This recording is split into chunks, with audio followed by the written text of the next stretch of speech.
Bismillahirrahmanirrahim. Assalamualaikum warahmatullahi wabarakatuh. Pada kesempatan kali ini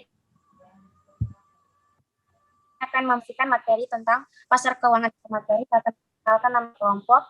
Yang pertama ada Sonia Kurnia, Stambuk C301-18216 dan India Prianti C301-18229. Untuk mempersingkat waktu, langsung saja ke materi yang pertama.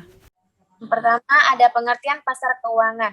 Pasar keuangan atau financial market menyediakan suatu mekanisme penciptaan dan pertukaran aktiva keuangan. Walaupun aktiva keuangan dapat dibeli dan dijual secara pribadi, namun pada kebanyakan pasar keuangan yang telah maju terdapat peluang untuk memperdagangkan aktiva keuangan pada beberapa struktur institusional. Pasar keuangan adalah mekanisme pasar yang memungkinkan bagi seorang atau korporasi untuk dengan mudah dapat melakukan transaksi penjualan dan pembelian sekuritas keuangan seperti saham dan obligasi. Dalam sekuritas komoditas dimungkinkan dapat melakukan pembelian dan penjualan awal atas produk-produk sumber alam seperti produk pertanian dan pertambangan dan lain sebagainya. Ciri-ciri pasar keuangan pertama pemenuhan dana jangka pendek, yang kedua ditekankan untuk mempertemukan pihak yang mempunyai kelebihan dana dan yang membutuhkan dana. Yang ketiga tidak terikat pada tempat tertentu seperti pasar modal. Dan yang terakhir, pelaku pasar uang seperti bank, yayasan, dana pensiun, perusahaan asuransi, perusahaan-perusahaan besar, lembaga pemerintah, lembaga keuangan lain, dan individu masyarakat.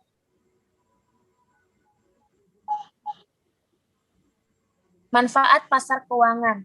Manfaat dan fungsi dari pasar uang adalah untuk mempertemukan para peminjam dana dengan pihak yang meminjam atau membutuhkan dana. Beberapa fungsi dan manfaat adanya pasar uang adalah sebagai berikut. Yang pertama, sebagai fasilitator dan mediator perdagangan surat-surat berharga jangka pendek. Yang kedua, sebagai sumber dana untuk modal kerja bagi perusahaan yang membutuhkan tambahan modal untuk ekspansi. Yang ketiga, sebagai fasilitator dan mediator kegiatan investasi dari luar negeri kepada usaha lokal dalam bentuk kredit berjangka pendek atau short term. Dan yang terakhir, sebagai wadah bagi masyarakat yang ingin membeli surat berharga pasar uang dan sertifikat Bank Indonesia. Selanjutnya akan dijelaskan oleh teman saya. Baik, selanjutnya saya akan menjelaskan bagian instrumen pasar keuangan.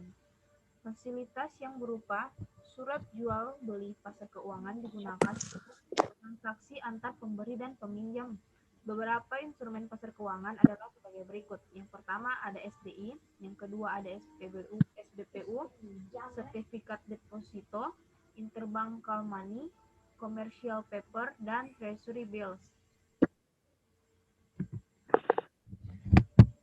Kemudian, fungsi pasar keuangan. Pertama, untuk menentukan harga aktiva yang diperdagangkan melalui interaksi antara penjual dan pembeli. Yang kedua, menyediakan mekanisme bagi investor untuk menjual aktiva kewajibannya, dengan kata lain, menawarkan likuiditas yang mampu mengubah aktiva menjadi kas. Yang ketiga, menurunkan biaya transaksi. Dalam hal ini adalah biaya pencairan dan biaya informasi.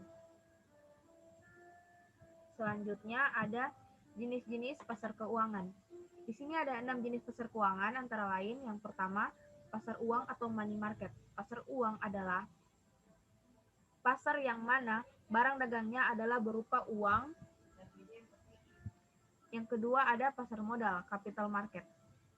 Pasar modal merupakan jenis pasar yang memperjualbelikan modal jangka panjang. Yang ketiga ada pasar valuta asing, foreign exchange market. Nah, pasar valuta asing adalah pasar yang melakukan kegiatan transaksi valuta asing atau mata uang asing, baik berupa transaksi atau forward transaction maupun swap transaction. Yang keempat ada pasar hipotek, mortgage market. Pasar hipotek adalah pasar yang melayani pinjaman untuk lahan real estate atau perumahan, komersial, industri, serta pertanian. Yang kelima ada pasar kredit konsumen, consumer credit market. Nah, di sini pasar ini merupakan pasar yang melayani pembiayaan pinjaman untuk pembiayaan konsumen atas suatu produk, baik yang berupa barang maupun jasa, seperti pembelian mobil, motor, pendidikan, atau bahkan liburan. Yang keenam ada pasar komoditas, future market. Nah, pasar komoditas merupakan pasar yang kegiatannya adalah memperjualbelikan barang-barang komoditas tertentu, seperti barang-barang pertanian. Ya, itu pemaparan materi tentang pasar keuangan. Kurang dan lebihnya kami mohon maaf. Saya akhiri, wabillahi taufiq wal hidayah. Wassalamualaikum warahmatullahi wabarakatuh.